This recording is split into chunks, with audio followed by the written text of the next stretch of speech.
let's talk books. Hi, Raven. Hi. Are you yawning? Oh, I don't know what I think about this book, to be completely honest. As anyone who has followed me for any real length of time knows, I am an author as well as a reader. November is National Novel Writing Month, or NaNoWriMo, in the writing community.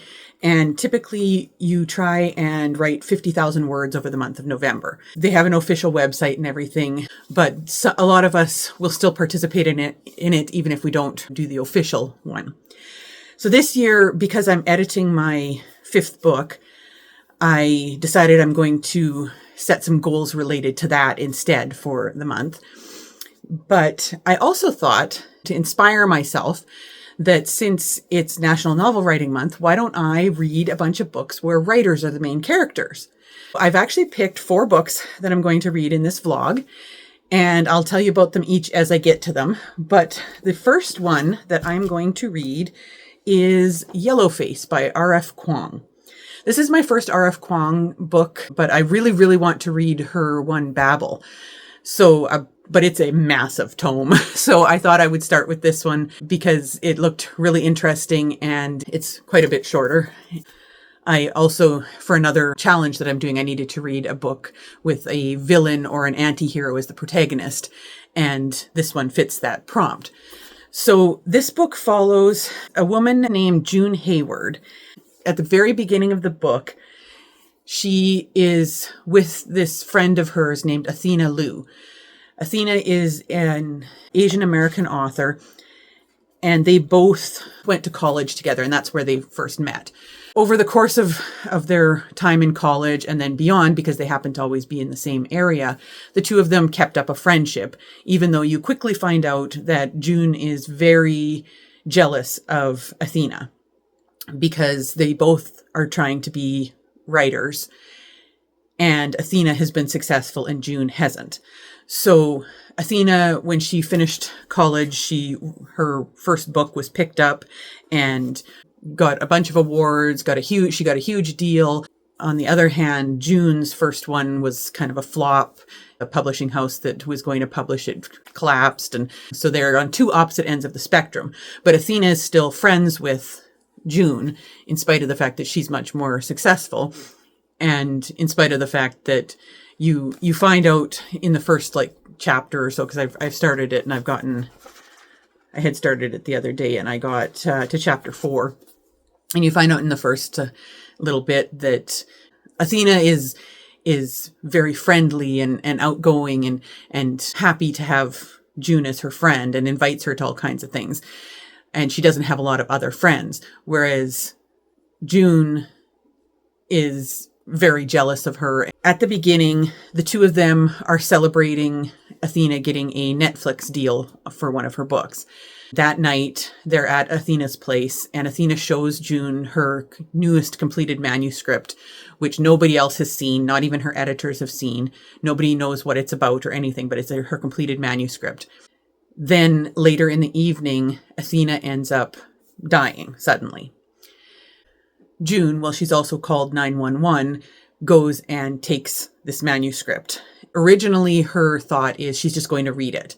And then she starts thinking, well, maybe I will try and add to it and rewrite it and finish certain aspects of it, because it was a first draft, so it wasn't complete. But it happens that the masterpiece is a experimental novel about the unsung contributions of Chinese laborers during World War I. June takes this manuscript and she starts essentially rewriting it based off of Athena's work, and she sends it to her publisher. She gets published. According to the book jacket, it says, but June can't get away from Athena's shadow, and emerging evidence threatens to bring June's stolen success down around her. As June races to protect her secret, she discovers exactly how far she will go to keep what she thinks she deserves. So it's really interesting so far. It's first-person narrative, so you're in June's head, but you don't like her because she's really a bitch. It's very interesting so far. I'm really curious to see where it goes. I don't read a lot of books with villain as the main character, so I'm kind of curious to see how that turns out for me and whether I like it or not. So I'm going to be reading that one first. And then I have 3 other ones that I'm going to read over the course of the month. And I'm also going to be doing a whole bunch of writing for National Novel Writing Month. I've set my own goals this year. I'm trying to write 25,000 words, and I'm trying to finish editing my 5th novel. So if I can finish the editing and write 25,000 words, I'll be super happy. If I just finish the editing, I'll be super happy still. But some years I do go for the full 50,000 words, and I have successfully done it, I think 3 times. And I have unsuccessfully tried several times. It all depends on the year and how creative I'm feeling in November. So that's what's going to be happening in this vlog, and I will update you guys when I make some more progress on the book.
Time to give you guys a bit of an update. I've finally been able to actually get some reading time in. I had a pretty busy weekend, but I read quite a bit last night in Yellowface by R.F. Kuang.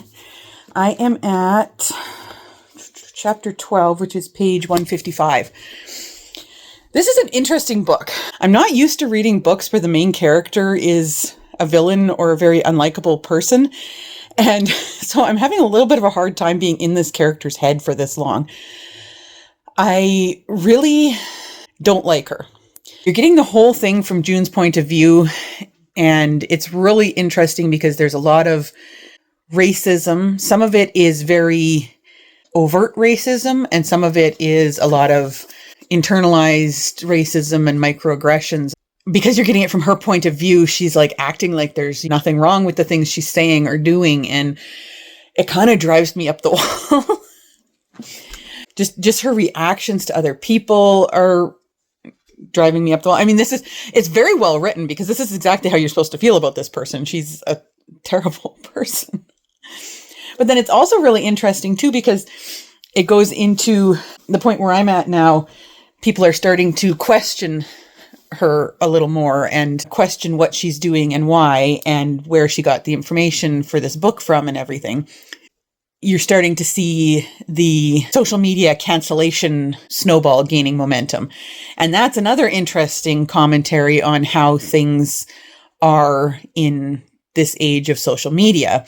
I've spent quite a bit of time on Twitter in a fan group that I'm part of, and to see how people, like, there's so much of it is so realistic in that people will go back, and when they decide that somebody needs to be canceled, they'll go back and they'll find like things from when they were younger and stupider and bring it up again, making the person out to be such a terrible, terrible person. I mean, in this case, she is a bit terrible, but going back and finding all these little things and then sending death threats to people all the time or telling them how horrible they are in DMs. And it's just like, you can see that side of it as well in this like whole snowball forming.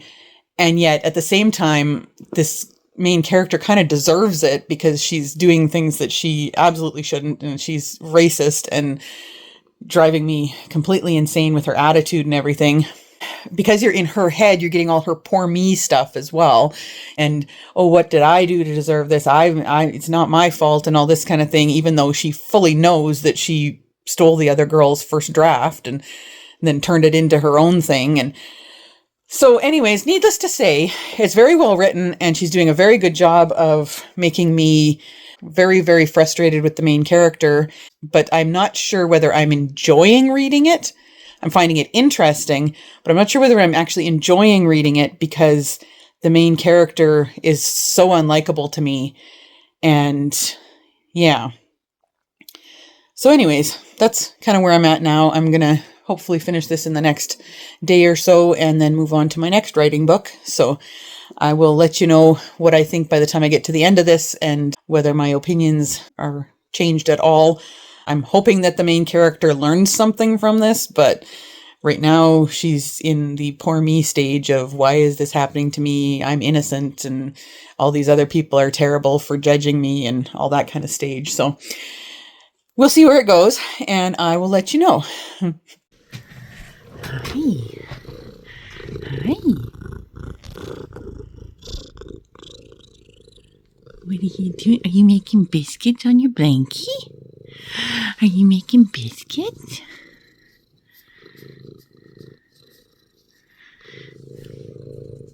Listen to that purr.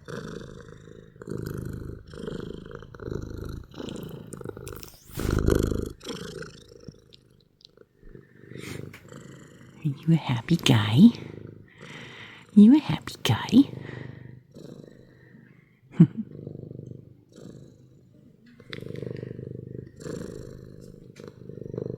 Oh, wow. I look terrible. I probably sound terrible, too. I am sick. I've got a bad cold. But since the only thing I can do when I'm sick, really, is lay on the couch and read, I've been doing some reading, and I didn't want to let myself get too far along in these books without telling you about them. So that's why I'm here, in spite of the fact that I look terrible. So I finished reading Yellowface, which was by R.F. Kuang. Like I said in my update halfway through, the book itself was pretty good. The main character in this book is so insufferable. Like, I really, really didn't like her. So if I was to be rating this book on enjoyment alone, it would have gotten a lower rating because I found that I did not want to spend another minute in this character's head. She was just so, well, she was insufferable and she was racist and she was just, so many little things that just drove me nuts about her, and always justifying herself and then being like, always trying to justify herself and trying to make other people look like the terrible ones and, oh, poor me. I ended up giving it 4 stars because the writing was good. It kept me going reading it, which the writing would have to be for me to read that far about an unlikable character. The only places where I thought it really fell down was at the ending. I really didn't care for the ending. I thought it was going in a different direction. And to me, the direction that it appeared to be going into me, I think would have made a better ending and been more believable. The ending that she came up with, it involved another character that took it from the realm of this could actually happen into something that was a little bit more unbelievable for me. I didn't buy the other characters' motivations as much. That's all I'm going to say about it. But anyways, it was a very good read. I gave it 4 stars and I did enjoy it. So the next book that I chose to read for this challenge is one called The Writing Retreat by Julia Bartz. This one is a mystery thriller. It's about a main character named Alex, and she is a writer who wants to be a published author. Then she gets the opportunity to attend this writer's retreat. It's an exclusive month-long writing retreat at the estate of feminist horror writer Rosa Vallow. So the main character goes and joins this writing retreat, but it turns out that they're all told that they have 1 month in order to write a novel, and the best one is going to get published. It becomes this big thing, this big kind of competition and everything. As far as I can tell from the synopsis, I think somebody goes missing. Oh, and there's also a former best friend and current rival is also attending. But someone goes missing and there's sinister stuff afoot is basically what it says. So this seems like it'll be right up my alley. I like books about writing and I love mysteries and thrillers. So that's the one I'm going to read next for this vlog, and I will let you know where I get. I've fallen way behind in my editing and writing for this month. I'm not going to hit my goals, but cold and flu or whatever it is that I have has taken it out of me. So I'm just kind of keeping afloat this month, and we'll try and do more editing and stuff next month. I'm hoping that I get feeling good enough here in the next week to get back at it. But right now at this point, basically all I can do is lay on the couch and read, where I don't have to do too much thinking. So anyways, that's my update. I'm going to start reading the next book, and I'll let you guys know how that goes. And yeah, we'll see if I can find a favorite and a 5-star this week or this month. I've got 2 more books planned. One of them came in at the library, and one of them is one that I own. So we'll see how it goes, and I will talk to you guys soon.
What you doing, Oscar?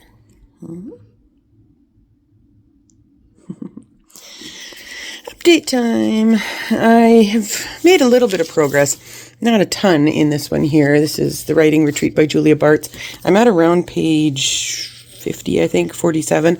I've also been reading a few other things here, which is kind of funny because I've been bouncing back and forth between a historical fiction set during the Viking era and then this one. So it's kind of jarring to bounce between those two. But I am about 50 pages in. Not a lot of thoughts on it yet. The characters, I'm just kind of getting to know them. You're getting a little bit more of the backstory and a bit about why, or hints at why Alex and her best friend Ren are not friends anymore. There's just hints about it, but it sounds like something crazy happened, and I'm sure you'll find out later what it is.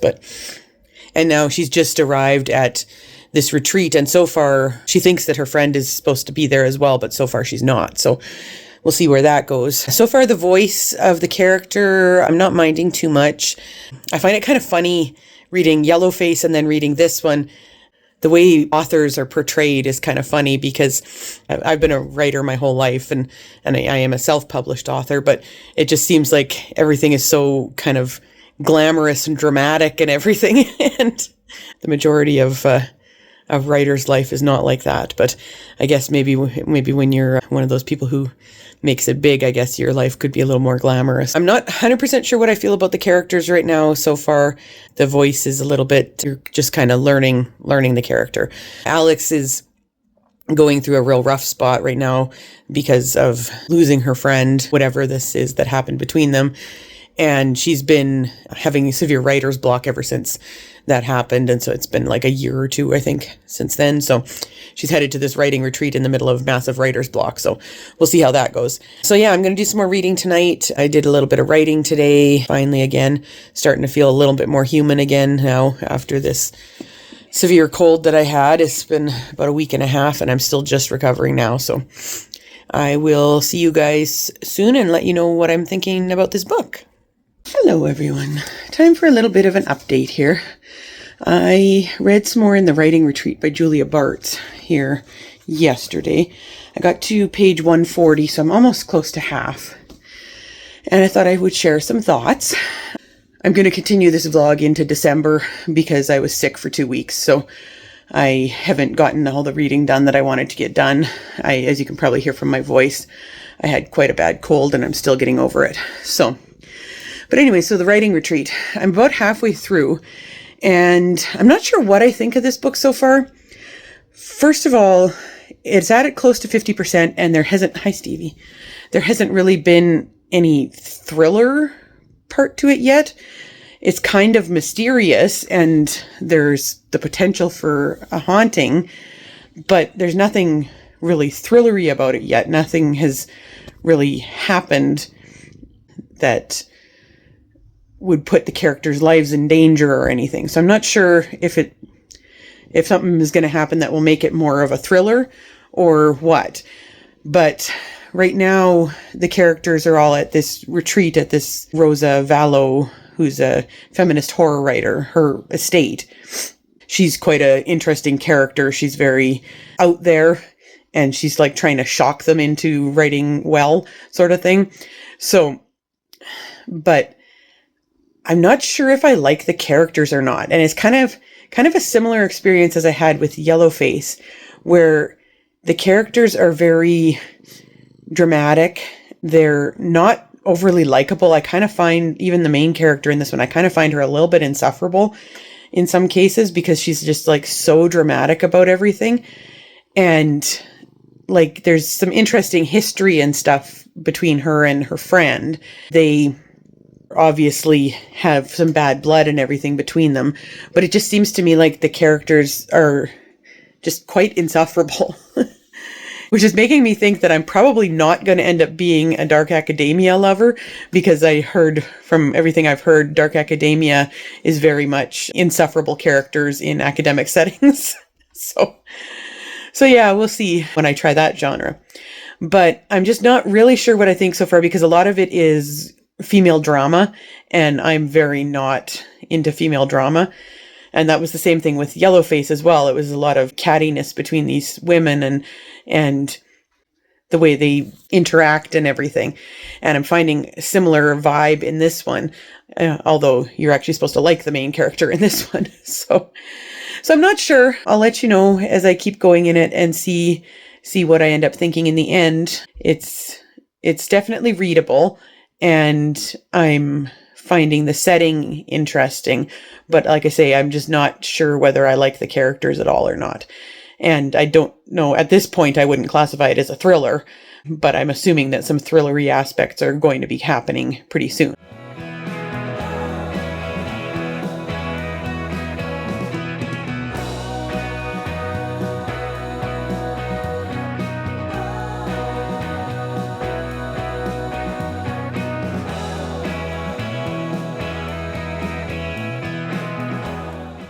Let's talk books. Hi, Raven. Hi. Are you yawning? Okay, so sorry for the lighting. I'm just sitting in my living room. I finished the Writing Retreat. Oh, I don't know what I think about this book, to be completely honest. It was definitely unhinged by the end. It certainly, Raven, come here, big guy. It certainly did become thrillery.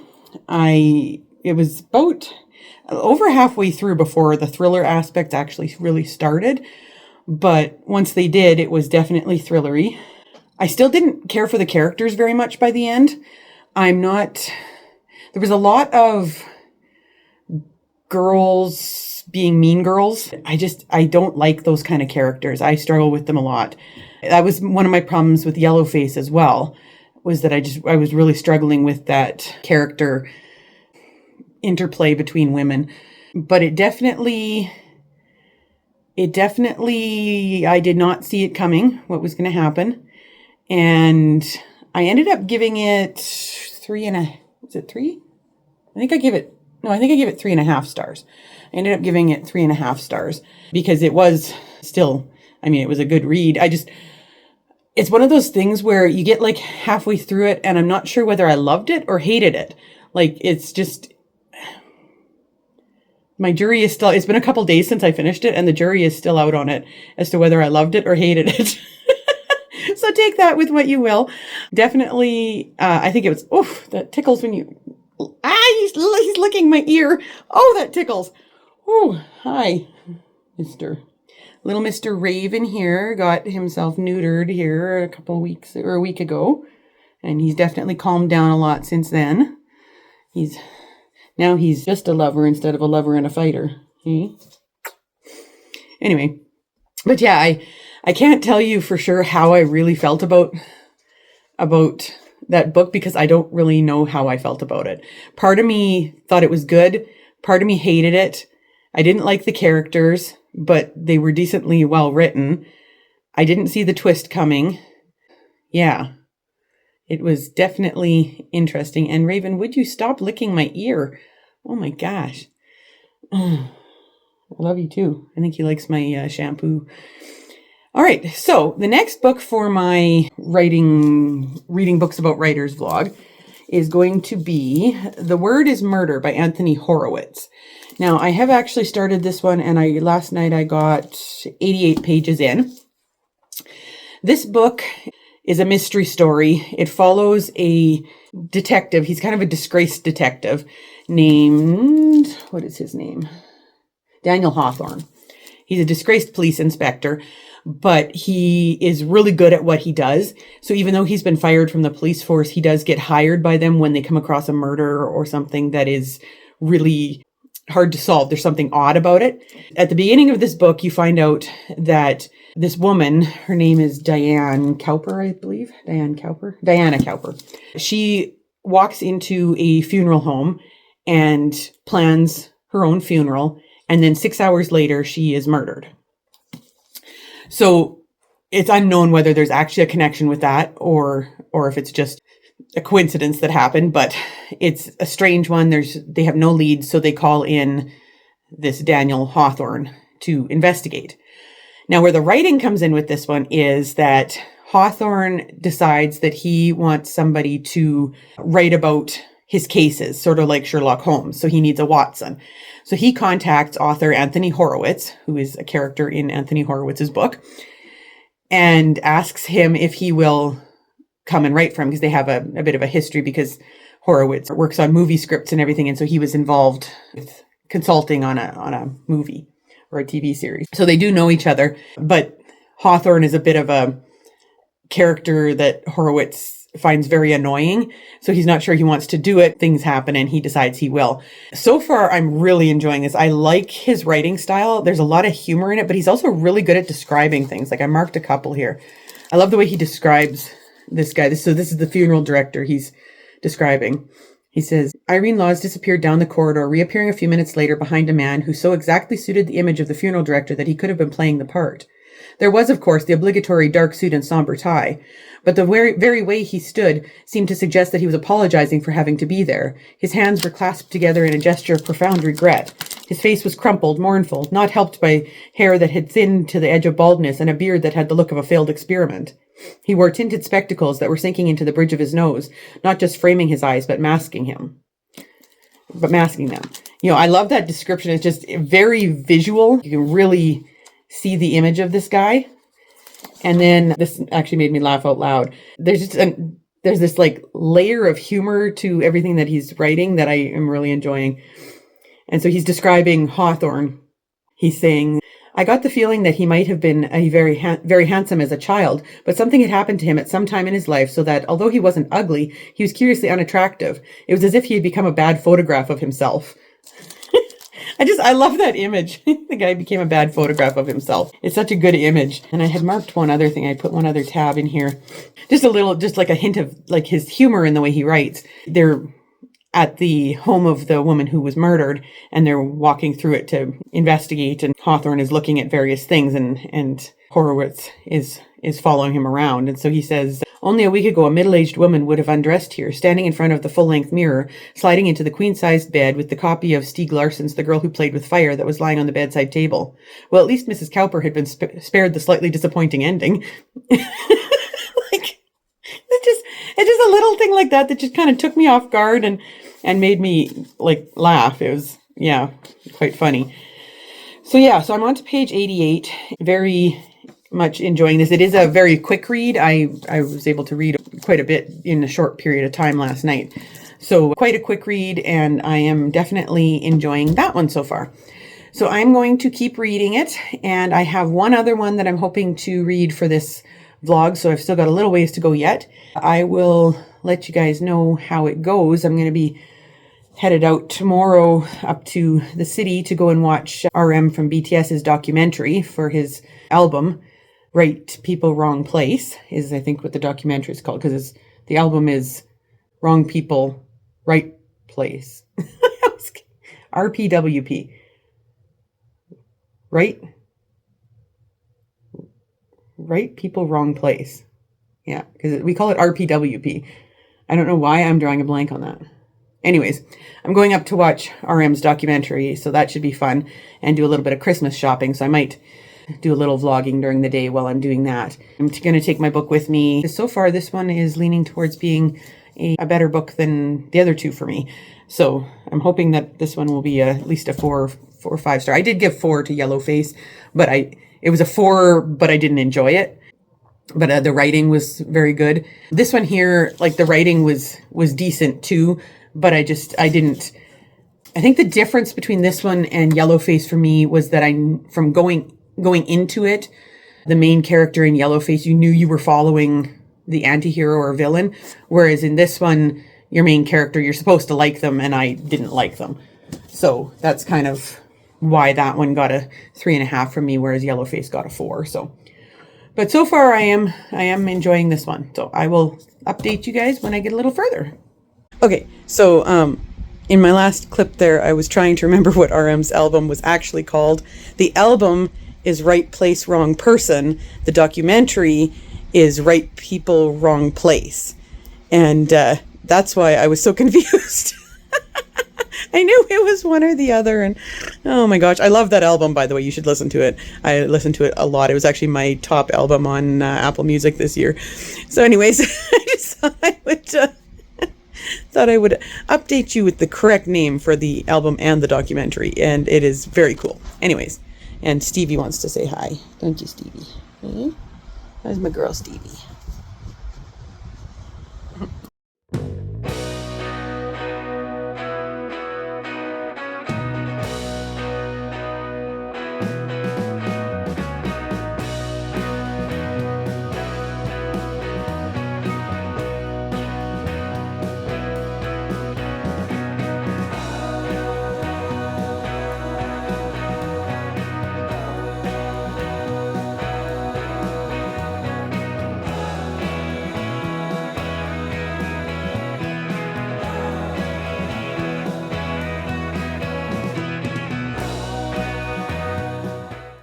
Well, I finished this one. The Word is Murder by Anthony Horowitz. And thankfully, I got a 5-star from this vlog. I really enjoyed this. It was right up my alley. This is the style of book that I typically really enjoy. It's a really good mystery. And it was written with a humorous point of view, and I tend to gravitate towards those in my mysteries. So this was definitely interesting. It interesting to see how the author Anthony Horowitz wrote himself into the book. And I mean, I have no idea, or I had no idea when I started, how much of his backstory was actually real, what books he had worked on and all those sorts of things. And now since then, I've learned that a lot of it is definitely accurate. So it was just kind of funny watching how he wrote himself as a character into it as a writer. I found that very entertaining, and I'm looking forward to trying the rest of this series. I ended up giving this one the 5 stars, like I said. It was a very good mystery. I liked the main character, as in the writer, Anthony. I really liked his character. I found the detective that he was following was a unique character and an interesting character, but not a very likable character, which he's not supposed to be. But because of the way it plays off of Anthony, it was kind of this perfect duo, and it worked really well, and I really enjoyed it. So I am looking forward to reading more by Anthony Horowitz. I know he's got a couple of different mystery series that look really good. And so then the final book that I'm going to read for this vlog is the 13th Tale by Diane Setterfield, I believe. That's the one I'm going to start next, and I'll let you guys know what it's about and everything once I get a little further into it. I will see you guys in a little bit.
It is time for an update here on the 13th Tale by Diane Setterfield.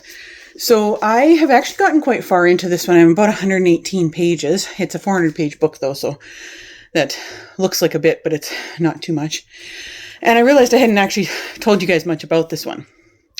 So in this book, you are following a woman named Margaret Lay.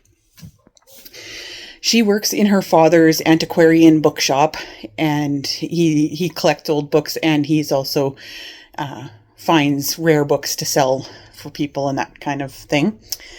And she loves books, especially old books, and she has written a few biographies of very little known people. Like she'll find an old diary or something in these old books, and then she'll look into it and end up writing a biography or that kind of book. So one day she comes back to the bookshop where she lives above the shop and finds a letter addressed to her. And it is from a woman named Vida Winter, who is a writer. Vida is well known for not telling the truth. She has made up all kinds of stories about where she comes from, who she is through the years. And she's an older woman now. I think she's in her 70s or 80s. And she contacts Margaret because she wants Margaret to write her actual biography. So she's going to tell her the actual story, the truth of who she is.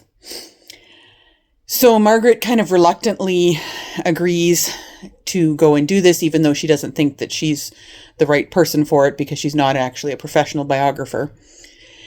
And so she goes to Vida's estate and starts listening to Vida tell her story. And she's trying to figure out how much of it is actual truth, whether Vida is lying to her or not, because she doesn't want to be writing anything that's based off of these lies. And then there's also something going on with, there's a book that she read that had come into the old bookshop, and it's a very rare copy of a Vida Winter book that has short stories in it, and it's called The 13 Tales in the version that she has, but there's only 12 tales in it. The 13th tale is missing. And then when the book was actually published, it was published under a different title with no mention of 13. So she is hoping that she will get some of the story behind what's going on there. What is the 13th tale? So far, I'm enjoying it a lot. It's very different. It's, you're kind of following two timelines, because you're following Margaret in present day, and then you're also following the story that Vida's telling her. So, from the time when she was a child. And it's very interesting. I'm very curious as to where it's going and what all is, whether the things that she's telling her are actually real, and the story behind it all. There's also an interesting parallel having to do with twins, and there's some other interesting character aspects to it that I'm curious as to what the answers are. So it's definitely keeping my attention. It's not a fast read. It's quite a slow read, but the writing is absolutely beautiful. I am really enjoying the writing. There's actually a few places that I've marked because I just found them so pretty, like this one spot here. I'll just read this to you. It says, there's something about words. In expert hands, manipulated deftly, they take you prisoner, wind themselves around your limbs like spider silk. And when you are so enthralled you cannot move, they pierce your skin, enter your blood, numb your thoughts. Inside you they work their magic. When I at last woke up to myself, I could only guess what had been going on in the darkness of my unconsciousness.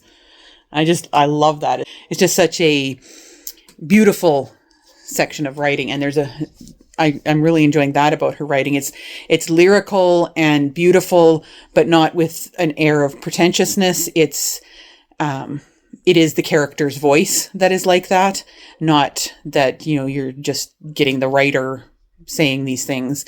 It's actually in the character's voice to be talking that way. So I like that.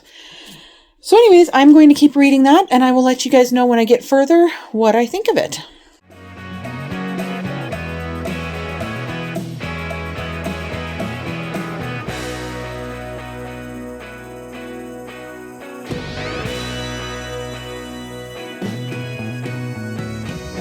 Go any higher, Miss. No, don't you try and go any higher. You're gonna fall out. Oscar T. Murder Mittens.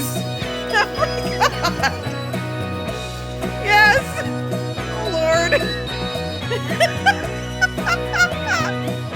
Oscar, what are you doing?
I finished The 13th Tale by Diane Setterfield. Finished this last night, and oh my gosh, I loved this book. It was so good. I ended up giving it 5 stars. The story was just so intriguing, such a good mystery. Her writing is absolutely beautiful. And I enjoyed the ending. It was very fitting. There was a little bit of ambiguity about it that leaves you wondering, okay, what the heck? But I really, really enjoyed this one. Of all the books that I read, well, it's hard to say what was the top. So, because I had Yellowface, which was a 4-star. I had The Writing Retreat, which was a 3.5. And then I had The Word is Murder by Anthony Horowitz, was a 5-star, and this one was a 5-star. But I can't say which of those two I liked more because they were so completely different from each other. This one was very gothic feel, like it had a very gothic feel to it, and was a mystery and dual timeline, more of a gentle mystery than the Anthony Horowitz one. So it was completely different. Whereas the Anthony Horowitz one was humorous, was a current day murder mystery with detectives and all of that. So I can't say which one I liked the best of those two, but I really enjoyed both of them. So for this experiment, I had a really good time. Read 2 books that I wasn't overly fond of and 2 that I loved, and got a bit of editing done on my own novel. I'm still working on it. It's January now, and I'm still working away on it. I ended up getting sick in November and for part of December, so I didn't get as much done as I would have liked.